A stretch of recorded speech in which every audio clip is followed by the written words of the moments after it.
only 35 days to go. This is Never Mind the Ballots, Election Countdown. I'm Harry Cole. Comrades, I must report news of great purges overnight. General Secretary Starmer has rid the party of many enemies.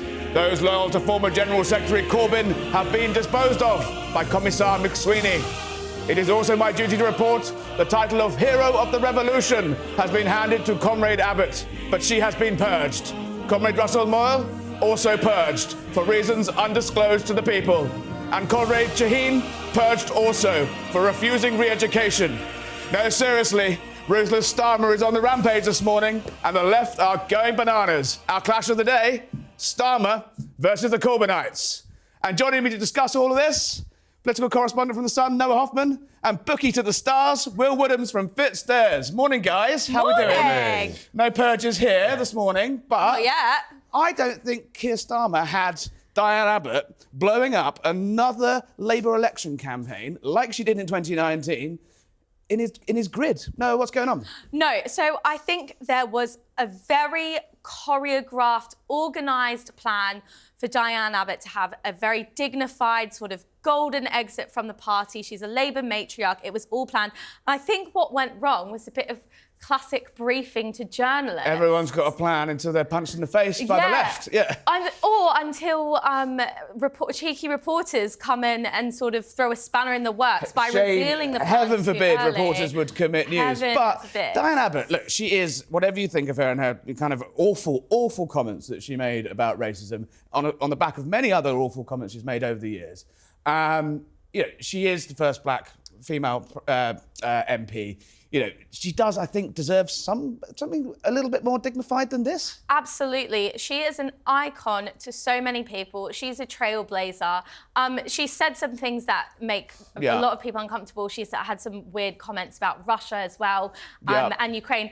But there is no denying that she is a star of politics and a historic figure, and she did not deserve Not going well for here there. But he's also not stopped there, though, is it? It's not just Diane Abbott. It's Lloyd Russell Moyle, what we describe as a slightly, to the lunatic Corbynista fringe, I would argue. He's been purged, literally. He was given an email with 24 hours notice saying he couldn't stand. Literally with no details of what it is. And Faisal Shaheen in Chingford, a candidate standing against Ian Duncan-Smith, who was sitting right where you were, Will, yesterday, was obviously, was on course to win that seat by all accounts, also purged. He's a ruthless old tyrant, Harry, isn't he? I'm genuinely surprised by how ruthless he's been. I did not expect the purge to extend this far and to be this hard line. I thought they would, try and have a sort of a very nice and dignified and, as rightly so, exit for Diane Abbott. But I did not, and then there was some talk about Apsana Begum as well, and sort of a way to get her out because her constituency, Labour Party doesn't even like her.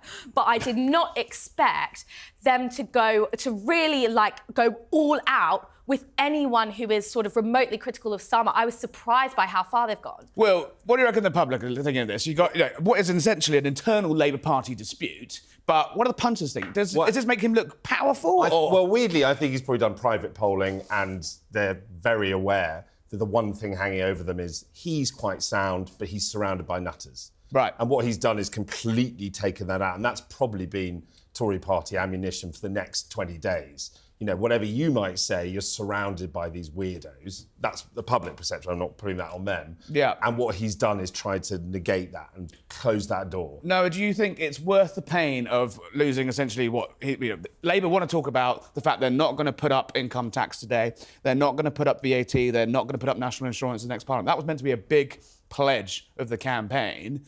But instead, everyone's, wearing silly hats and talking about purges. Is it worth the pain of upending a couple of days of the campaign when you're 20 points ahead in the polls anyway to get rid of these people? Or could we start to see a bit of an unravelling in what's so far been quite a slick Labour campaign? No, I think Labour will have made a calculation that will pay off for them. Get it done early. You know, we're not... they had to anyway, but get it done now when the campaign is just sort of gaining legs, and reap the rewards down the line. Once you're in government, when you don't have the headache of people threatening to rebel against an important vote, get it done now. Well, let's just watch Diana last night. This is not, I don't think, what Starmer had in mind, right? By any means possible, I will be the candidate for Hackney North and Shades of Malcolm X there, by any means necessary. I think probably deliberate. Will, what's going to... You know, he's already got Jeremy Corbyn standing as an independent. Do you think it's going to make the blindest bit of difference? Are you seeing any movement in the bookies? Not yet. We are waiting for gaffes. These are the... I mean, we've got a timeline building to the election. I think I mentioned to you before, actually, there's two big factors that come in. There's the gaff factor. I think their media teams, as you well know, control them much better. You know, you might fall in a lock or something a few times or be on a zip wire, but the public are kind of used to it. But we're waiting for big gaffes. I'm not sure this is a massive gaff. The other thing is what I call kind of beer goggles, which is when that moment that Keir Starmer looks prime ministerial. It hasn't happened yet. Even with his shirt sleeves rolled up and his big chain shine, he's not got that. I think his sort of like modish haircut. I'm not sure he'll appreciate the similarity. He's done a sort of Jeffrey boycott. He stayed at the crease without making any runs for years. He's basically got tons of other people out. You know, one of them last night, basically. But he's stayed in the crease. Sorry for the cricket. No, that's all right. That's all right. Jeffrey Boycott might not, but he's got to start making runs soon. And that's when he, to the public, looks like he could be a prime minister. Now, just last thing, I think it's that great piece of political theatre is when the Sun managed to make Neil Kinnock not look leader material for so long. Well, I think Neil Kinnock managed to make himself not look leader material personally, and also the Labour Party is still pretty angry about don't put Britain in the Corbyn on the front page. Anyway, we'll come back to the odds in a moment, but no, another clash of the day. Yes. Involved, well, the person sitting exactly in your seat yesterday, Nigel Farage. He very clearly said to me yesterday that, you know, he helped the Tory party out. We can listen to exactly what he says, actually. Let's watch it. I got rid of Mrs May with the Brexit party. I stood aside for Boris to help a massive majority. What are they going to do back for me? What would you like? What are they going to do back for me? Peerage? No. I've turned all that rubbish down in the past. Don't worry. What about Sir Nigel Farage? No. I'm not asking for anything other than I've done them some huge favours over the years as a party. Give me something back. We might have a conversation. So that has caused a bit of a ruction within Reform. Richard Tice, the leader, allegedly, has said that, no deals, no dice. Rishi Sunak, you asked him yesterday, what did Rishi Sunak say? Yeah, so yesterday I literally chased Rishi Sunak's aides around a tank factory in rural Devon to get that's not what I was expecting you to say. That actually fits with the hat. That's, chasing around a tank production statistics are up, presumably. I mean, Harry, we just wanted one answer from the PM. We wanted him to respond to what Nigel put to you, which is that he's open for a conversation. And when we finally got hold of Rishi Sunak, his answer was very clear. He said no deal. So no deal. And then Nigel Farage popped up last night after Rishi Sunak had said that to say, no deal. And this morning, Richard Tice has described it as banter, a bit of banter. I'm not sure that was... He said he was joking around. Did it look like he was joking to you? No, absolutely not. That was a very clear sort of olive branch, if you will. It was an open door opportunity for the PM to strike a deal with Reform, and he turned it down. And maybe in a sort of they're a bit embarrassed by the rejection. I think also the problem is that there's two issues with Reform. You've got Nigel, who's looking after Nigel, and Tice, who's trying to keep the sort of party together. But the party without Nigel is, frankly, pretty subpar, right? What do punters think of Nigel? Does he liven them up? He's a sort of doorstep hero, really, to the electorate. I suppose people think he's Marmite in the media, but he's super popular on the doorstep, and we have people calling endlessly trying to place bets on him as next leader of this and that. Do you reckon anyone betting on being the leader of the Conservative Party one day? I'd take that bet. I'd probably give it quite a long odds. I should have bought my wallet this morning. Right, well, clash of the day, but we have got a bookie in Will Woodhams, CEO of Fitzdares. So let's have a look at the odds. Well, I was hoping you were going to bring a chalkboard, one of the I've a sort of got one flat as cap, a whippet and a rollie in your mouth. But no. There's still an ashtray down here from Nigel Farage. IDS likes to tote occasionally. What's the betting been like? So, unexpected general election, earlier than thought. Was there a flurry of bets on either way? The first thing that really caught us, I mean, obviously, the general consensus of the betting punters, as you will, is that Labour will win by a landslide. I think that's a given. And I probably, dare I say it, I'd eat my hat if Labour didn't make the 400 mark. That was on camera. That is on camera. We have eating that. You will eat this hat. There we are. You've heard it here But actually, we're seeing this is an epoch-making election. It's fascinating. It's up there with, I suppose, 83, 97. And that's why it's fascinating to us.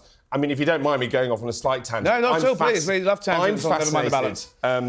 If we talk about big bets, or should we talk about that later? Yeah, well, I mean, what's been the biggest bet you got? Is there money moving in the market? There's lots of money moving. We had an attempted £200,000 bet, and someone followed in that bet with another £100,000 bet on Tories getting between 150 and 200 seats. But that sounds like pretty good money, right? That's big money, but I think the price was wrong. We thought the price was wrong. The price is so. If you want a tip today, and this price will change and shorten in the next few days. It's currently, with a couple of bookies, not us, 3-1 for this 150 to 199 I mean, that's seats. pretty much where 150 to 200 seats. That's pretty much where Tories want to be, right? I suppose this is where they want to be. Well, it's not a wipeout, but it's not. Obviously, they want to win. But if we look back to the people that got beasted by Blair, which is sort of Major Haig, Michael Howard, that was 100. Let me check. 165, 165, 194. So in that category. So what price do you think that's worth? I think it's evens. So you didn't take the bet? No, he didn't take the bet, and I would let him take a bit at evens. But I think we're 2 to 5. But if someone comes in with another 100, 200 grand bet, I'll give it to them at evens. As in, they can where else is there value in the market? That's where it is. Right. I think generally. I mean, what are you offering for Labour on 400? 2 to 1. 2 to 1. And I'd actually say there's value there as well. I'd say that price will shorten. Let's see how it goes. But this is a good time to get a bet on because, as I said, there's so many variables coming this way. Lib Dems actually is a bit of a talking point. We're for 200 to 1 to win, 500 to 1 for a majority. That in bookies' parlance is 1,000,000 to 1. They are just nothing. They're nowhere. Completely disappeared. I think it's a two-horse race. We're back to a two-party system, and it's a bit of a shame. The fault lies really with Nick Clegg ages ago and running off to California. One of the weirder bets was very early on.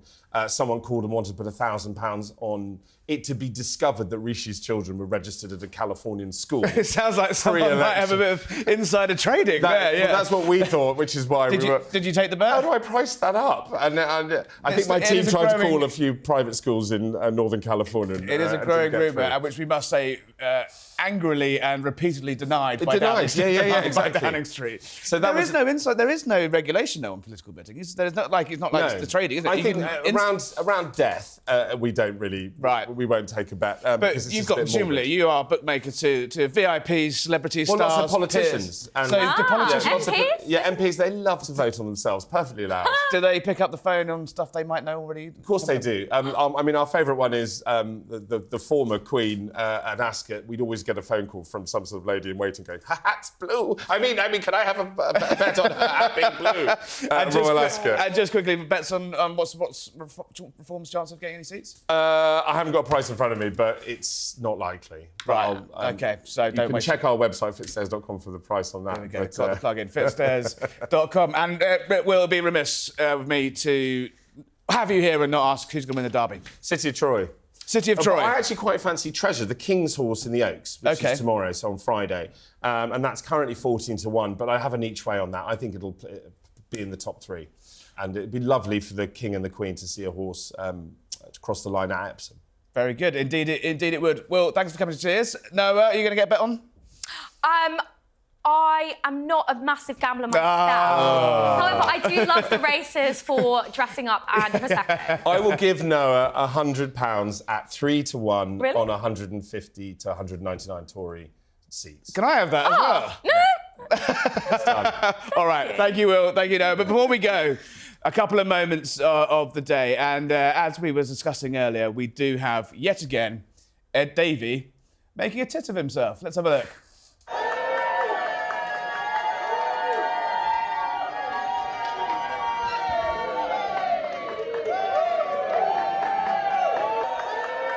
Beating that guy takes just to try and... But you know what? It's working. 2 days in a row, he's got a picture on page 2 of The Sun. Yeah, he's looking like a clown, but... How many days left? 35 to go. Yet again, Lib Dems managing to hack their way into the system by appearing clowns. I think we've got a bit of clip of Rishi being a man of the people act with some bacon sandwiches. All right. Lovely to see you. Thank you. Thank you. Right. Yeah, Normal people. Hello. Yes. This is what you people like, right? He's looking pretty fresh from the sleeper, though. Not bad. Yeah. I mean, he's trying. Bless. And I think he met some apprentices as well. So let's just see that before we go. If you hold it at a little bit of an angle. Oh yeah, he likes that. He's well into that. Look, nerdy stuff. Right up his Strasser. Right to the bottom one. And then pull up. Yeah. There we go. And what's Keir Starmer been up to today? Well, he's been going viral actually for all the wrong reasons. Let's have a see let's see this video that's doing the rounds of Keir. Labour is committed to a climate investment pledge worth £28 billion. A lie. We have to make the case for freedom of movement. A lie. Raise your hands if you're into scrapping tuition fees. A lie. There it is. I mean, just quickly a serious point on that, becoming a bit of an issue for Keir Starmer. He's ditched every pledge he's ever made. Rishi's sort of punching that bruise. Yes. Is it going to be an issue? Yeah, I think generally in the public there is some apprehension as to knowing what Keir Starmer stands for, but equally I think the Tories are so weak at the moment that people are willing to make that payoff and say... Jump blind into the dark. Yeah. They're fed up to the back teeth, make change Pretty anywhere. much, yeah. Great. Well, listen, Noah, thanks for coming. We'll come back soon when the odds start tightening. Come back and tell us all about it. Thank you for joining us again today. This is Never Mind the Ballots election countdown. I'm going to put my communist hat away and go back to work. Remember to subscribe. YouTube.com/SunElection. You'll get the episodes first. Thank you.